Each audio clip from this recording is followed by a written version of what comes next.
नमस्कार, BTV news में स्वागत है आपका। आइए खबरों की शुरुआत करते हैं इस खबर के साथ। भद्राकाल समाप्त होने के बाद रक्षाबंधन का पर्व मनाया गया। बुधवार रात 9:02 पर जैसे ही भद्रा की छाया खत्म हुई तो बहनों ने अपने भाइयों की कलाई पर राखी बांधकर उनकी लंबी आयु की प्रार्थना की। वहीं भाइयों ने भी बहनों को उपहार दिए। रक्षाबंधन पर्व मनाने के लिए बहनों को भद्राकाल समाप्त होने का इंतजार करना पड़ा।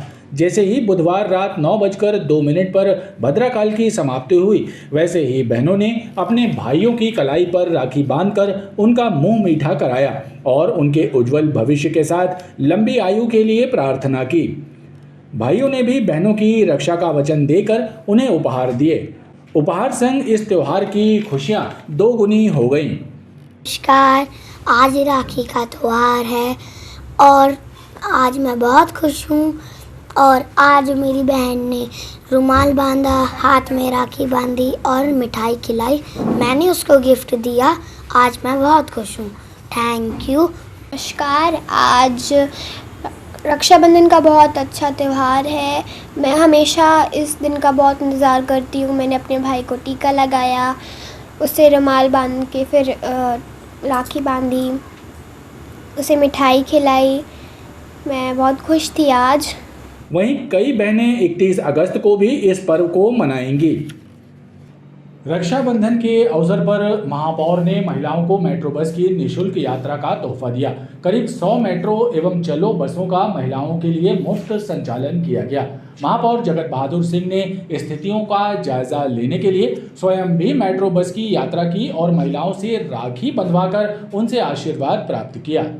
महापौर जगत बहादुर सिंह की पूर्व घोषणा के मुताबिक 30 अगस्त रक्षाबंधन के दिन महिलाओं के लिए मेट्रो बसों एवं चलो बस सेवा का निःशुल्क संचालन किया गया। दिन भर महिला यात्रियों से किराया नहीं लिया गया। स्थितियों का जायजा लेने के लिए महापौर अपने सहयोगियों के साथ सड़क पर उतरे और बसों में यात्रा कर महिलाओं से राखी बंधवाकर उनका आशीर्वाद प्राप्त किया। मिठाई भी खिला रही है। कहाँ से लाई हुई मिठाई? तेज भंडार की मिठाई। रक्षाबंधन का त्यौहार है और हमारी मातृशक्तियाँ शहर की और बहनें आज बस में, मेट्रो बस में जो चल रही हैं, चलो बस में, इसमें निःशुल्क है उनके लिए एक छोटा सा उपहार। जबलपुर शहर के प्रथम सेवक होने के नाते इस भाई की ओर से उन सभी को एक छोटा सा तोहफा है। रक्षाबंधन की उन सभी को बहुत सारी बधाई, शुभकामनाएं। मैं खुद आज रेलवे स्टेशन से मदन महल तक अपने घर तक मेट्रो बस में ही जा रहा हूं और हाल जानूंगा कैसा लगता है इनको मेट्रो बस में, कैसा इनका सफ़र होता है, क्या तकलीफ़ें हैं, क्या सुविधाएं हैं। और आज जो इनको निःशुल्क रक्षाबंधन के दिन मातृशक्तियों को जाने मिल रहा है इस बस में, तो उनको कैसा महसूस हो रहा है, उसको लेकर इनसे सभी से आज मैं चर्चा करूंगा। इसलिए मेट्रो बस में कि आज सवारी करके और मैं अपने घर तक रेलवे स्टेशन से जा रहा हूँ। निःशुल्क बस यात्रा के दौरान महापौर को अपने बीच पाकर बहनों के चेहरे भी खुशी के साथ खिल उठे। महंगाई के इस दौर में मिली सौगात को राहत भरा बताया। रक्षाबंधन पर्व के मौके पर यात्री सुरक्षा के लिहाज से जीआरपी ने ट्रेनों और रेलवे प्लेटफॉर्म पर विशेष चेकिंग अभियान चलाकर संदिग्ध वस्तुओं और व्यक्तियों की जांच की। वहीं महिला मुसाफिरों की सुरक्षा को लेकर रेल पुलिस ज्यादा सजग नजर आई। जीआरपी की टीम ने जबलपुर रेलवे स्टेशन पर चेकिंग अभियान चलाया। इस दौरान रेल पुलिस कर्मियों ने संदिग्ध सामानों की जांच की और ट्रेनों के भीतर भी घूम कर संदिग्ध व्यक्तियों से पूछताछ की गई। जीआरपी थाना प्रभारी शशि धुर्वे ने बताया कि रक्षाबंधन के अवसर पर यात्रियों की सुरक्षा के लिहाज से ये मुहिम चलाई गई और साथ ही इस बात का ध्यान रखा जा रहा है कि बच्चों के साथ सफर कर रही महिला यात्रियों को भी किसी तरह की परेशानी ना हो, क्योंकि महिला सुरक्षा को लेकर भी विशेष अभियान चलाया जा रहा है।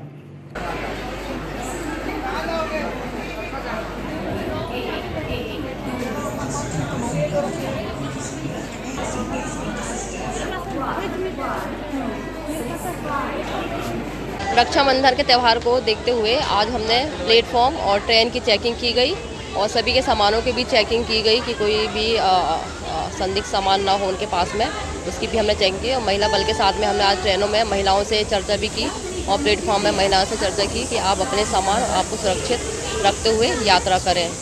चेकिंग अभियान के दौरान महिला यात्रियों को संदिग्धों से सजग रहने की भी समझाइश दी गई।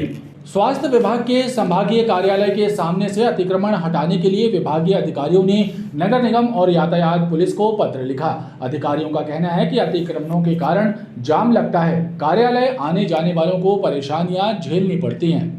इंदिरा मार्केट के पास स्थित स्वास्थ्य विभाग के संभागीय कार्यालय की बाउंड्री वॉल से सटाकर लगाई जाने वाली दुकानों के कारण पूरा विभाग परेशान है। सड़क और फुटपाथ पर कब्जा जमाकर लगाए जाने वाले ठेले टपरों के कारण जाम लगता है। गेट से आवागमन में परेशानी होती है। स्वास्थ्य विभाग क्षेत्रीय संचालक डॉक्टर संजय मिश्रा ने एक पत्र यातायात पुलिस एवं नगर निगम को लिखा है, जिसमें अतिक्रमण हटाने की मांग की गई है।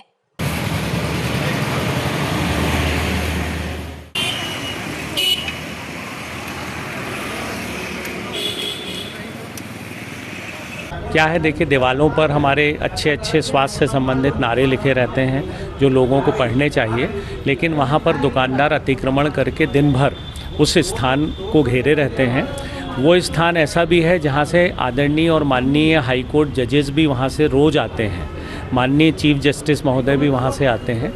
हमने पत्र लिखा है और नगर निगम को और हमने यातायात पुलिस को कि वहाँ से अतिक्रमण हटाए जाएं, क्योंकि अच्छा भी प्रतीत नहीं होता, ट्रैफिक भी जैम होता है। संस्था में आने जाने वाले हमारे ट्रेनिंग के विद्यार्थी होते हैं, डॉक्टर्स होते हैं, स्टाफ रहता है, उनको आने जाने में असुविधा होती है। गाड़ियाँ जो ख़रीदार होते हैं वो रोड पर ही खड़ी करके सब्जियाँ और विभिन्न तरह की चीज़ें खरीदते हैं, और चूँकि वीआईपी रोड है वो, तो इसलिए ध्यान दिया जाना जरूरी है। वहाँ पर जमा हुए देखते हैं जी, अब तक क्या पहलू है? देखिए बीच में क्या होता है कि ये हटाते हैं और उसके बाद वो फिर जम जाते हैं। तो नगर निगम से इस बार हमने अनुरोध किया है कि उनके सामान को ही जब्त करके ले जाएं। अभी तक क्या होता है, सिर्फ चालानी कार्यवाही होती है या उनको हटा दिया जाता है, वो दोबारा आके फिर लगा लेते हैं। यदि सामान जब्त होगा तो वो दोबारा नहीं आएंगे। हटाने के बाद दोबारा काबिज हो जाने वाले अतिक्रमण शहर की यातायात व्यवस्था के लिए चुनौती बने हुए हैं। जरूरत है योजनाबद्ध कार्यवाही की, ताकि आम जनों को राहत मिल सके। गोल बाजार के आसपास स्मार्ट सिटी के द्वारा बनाई गई करोड़ों रुपयों की सड़क बदहाल है। जगह जगह से उखड़ चुकी सड़क में सीमेंट के थिगड़े लगाए जा रहे हैं। नई सड़क पर कराया जा रहा पेंच वर्क चर्चा का विषय बना हुआ है। गोल बाजार में करीब 28 करोड़ रुपयों की लागत से बनाई गई नई सड़कें उखड़ने लगी हैं। पुरानी सड़कों के उखड़ने पर पेंच वर्क कराया जाना तो आम बात है, लेकिन इस नई सड़क पर पेंच वर्क होते देखकर लोग हैरत में हैं। मालवीय चौक से शहीद स्मारक मार्ग पर जगह जगह थिगड़े लगाए जा रहे हैं, जो सड़क निर्माण कार्य की पोल खोल रहे हैं।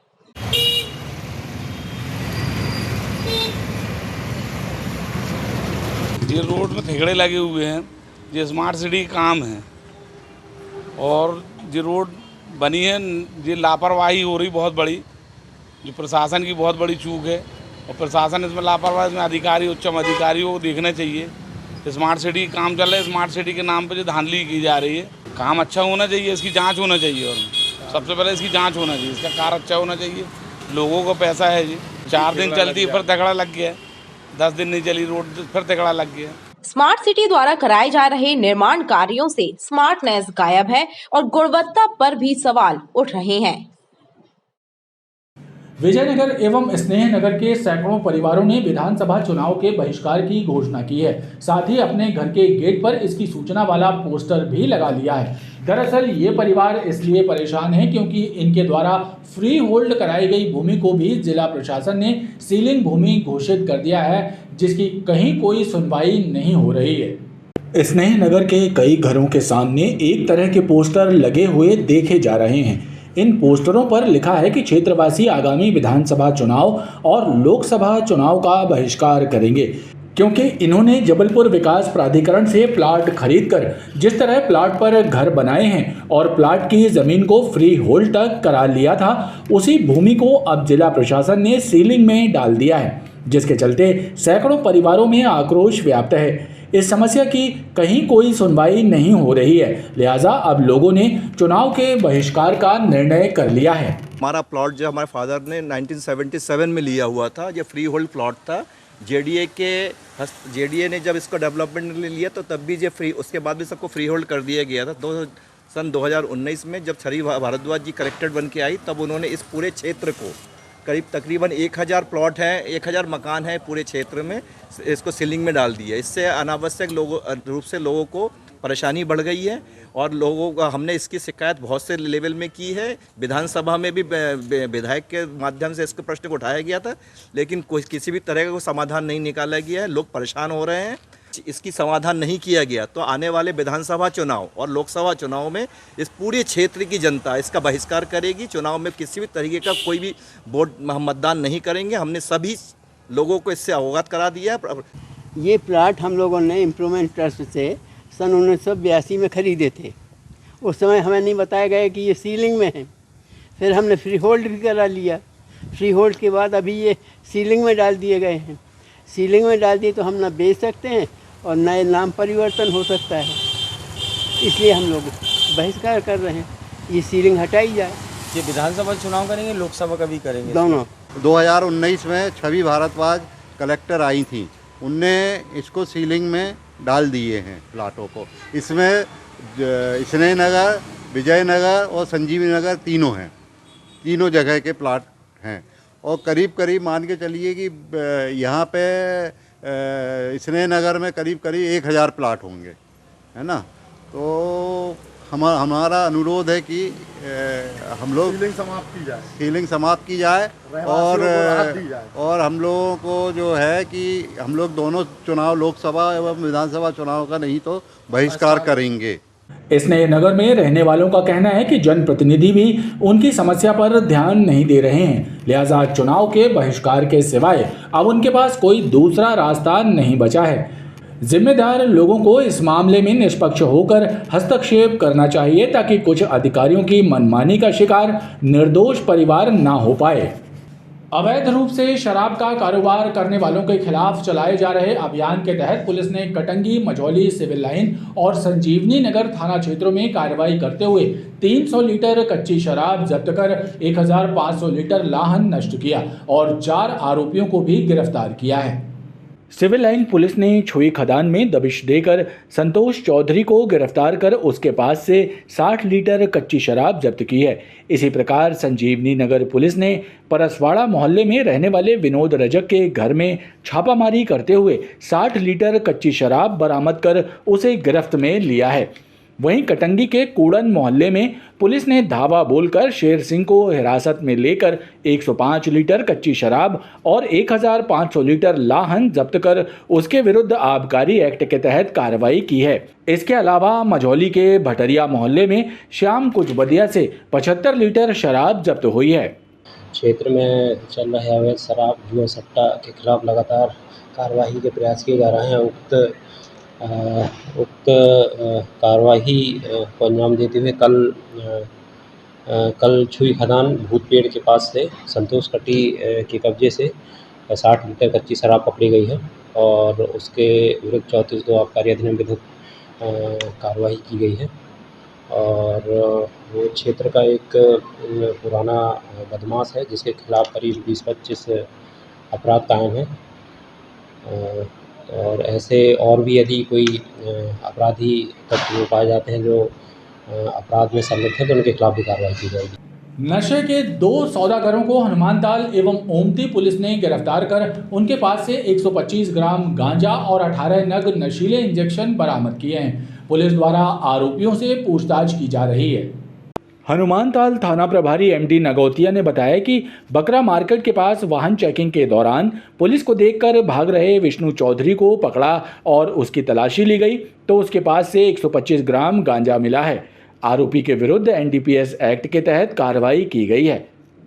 कल रात्रि में हमारा स्टाफ के साथ इलाका भ्रमण के दौरान जैसे ही बकरा मार्केट के पास पहुँचे, मेन रोड पर एक व्यक्ति पुलिस को देखकर भागने का प्रयास किया।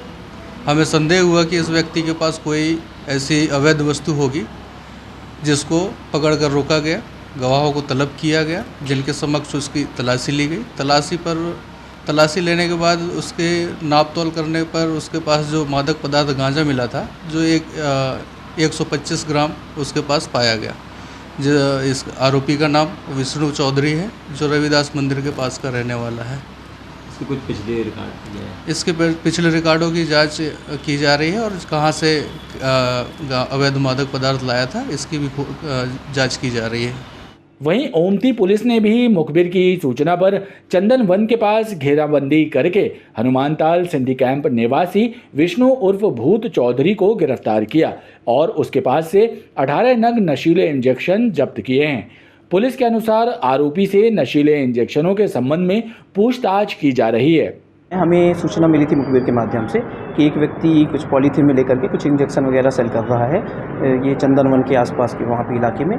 तो सूचना पे रिपोर्ट वगैरह डाल करके उस पर रवाना हुई थी टीम थाना ओमती की और वहाँ पहुँच करके ये पाया गया कि एक व्यक्ति पॉलीथीन लिया हुआ था जिसमें 4 नग एविल के और 9 नग एविल के और 4 नग लेजेसिक के इंजेक्शन रखे हुए थे। साथ में उसके पास एक यूज्ड इंजेक्शन वो सिरिंज भी मिली, तो जिसपे उसके पश्चात उसमें कार्रवाई की गई है। जबलपुर के सबसे पॉश इलाकों में शुमार नेपियर टाउन में घटित हुई डकैती की सनसनीखेज वारदातें रहस्य बनकर रह गई हैं। बीते माह एक बार फिर डकैतों ने इस इलाके में रहने वाले ऑटो पार्ट्स विक्रेता के घर डकैती की वारदात को अंजाम दिया। बुजुर्ग महिला को घायल करने के बाद डकैत नकदी और जेवरात लेकर चले गए, लेकिन लगभग 1 माह बीतने को है। इस मामले में पुलिस के हाथ अब तक खाली हैं। हर बार की तरह इस बार भी पुलिस अफसर डकैतों को पकड़ने का दावा करते नजर आ रहे हैं। जबलपुर का सबसे पॉश और रिहायशी इलाका नेपियर टाउन डकैतों के निशाने पर रहा है। डकैतों ने पिछले माह क्षेत्र में रहने वाले ऑटो पार्ट्स व्यवसायी दलवीर सिंह टुटेजा के घर डकैती की सनसनीखेज वारदात को अंजाम दिया था। डकैत बुजुर्ग महिला को घायल करते हुए घर से नकदी और जेवरात लूटकर भाग गए। इस वारदात के बाद पुलिस ने मुस्तैदी दिखाते हुए मामले की जांच और डकैतों को जल्द गिरफ्तार करने का दावा किया, लेकिन 1 माह करीब बीतने के बाद भी डकैत पुलिस की गिरफ्त से बाहर हैं। आश्चर्यजनक बात तो ये है कि इलाके में डकैती की ये पहली नहीं बल्कि तीसरी वारदात थी, लेकिन इनमें से एक भी वारदात का पुलिस खुलासा नहीं कर पाई। हर बार की तरह इस बार भी पुलिस अफसरों ने हाल ही में पड़ी डकैती की वारदात के साथ ही पिछली वारदातों के आरोपियों को पकड़ने का दावा किया है, लेकिन स्थानीय लोगों में इस बात की चर्चा सरगर्म है कि डकैती की पिछली वारदातों की तरह ही ये घटना भी कहीं पुलिस की फाइल में बंद होकर न रह जाए। शेखपुरा पुलिस और क्राइम ब्रांच की टीम ने विराट कॉलोनी रोड के पास छापा मारकर अवैध रूप से जमा किए गए 46 जरी केनों से 1610 लीटर डीजल जब्त किया है। पुलिस के अनुसार आरोपी गोविंद मल्लाह अपने साथियों चंदू सेन, रज्जू रैकवार, भानु सेन और विकास पाठक के साथ मिलकर ऑयल डिपो में आने वाले डीजल टैंकरों से अवैध रूप से चोरी करके कम दामों पर बेचता था। पुलिस अब उसके फरार साथियों की तलाश कर रही है। खबरों का ये क्रम लगातार जारी है। आप देखते रहिए BTV न्यूज़।